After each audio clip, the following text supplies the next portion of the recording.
Бүгдийн байр арга хэмжээг нийслэлийн аян жуулчлалын газар, байгаль орчин аян жуулчлалын яам, Улаанбаатар аян жуулчлалын холбоо, Чингисийн хүрээ жуулчны ба совцолбор, мөн Баян-Улгийн аймгийн нутгийн зөвлөл эдгээр байгууллагууд хамтран зохион байгуулж байна.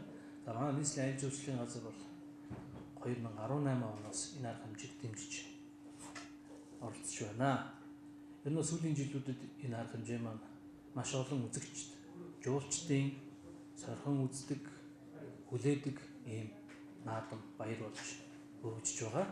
Энэ нь бол очиж байгаа, ирж байгаа үзэгчдийн тооноос харагдаж байна. Ялангуяа гадны жуулчид бол энэ арга хэмжээг маш ихээр сонирхдог. Энэ жилийн байдлаар бол урьдчилан байдлаар 250 орчим гадны жуулчин үзэхээр урьдчилан захиалга манай жуулчлалын компаниудад өгсөн юм тоо байна. Мөн манай нийслэлийн иргэд олноор үзэн сонирхож байгаа.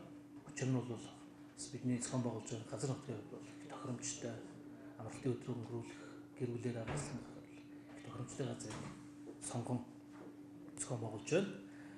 Энэ арга хэмжээ маань 2019 оны 3 дугаар сарын 3-4-ний өдрүүдэд Чингис хааны хүрээ цогцлборт болно. Үйл ажиллагааны хүрээнд оролцохоор 25 он бүрдчин маань Баян-Улгийн аймгаас Улаанбаатарт хүрэлцэн ирээд байна.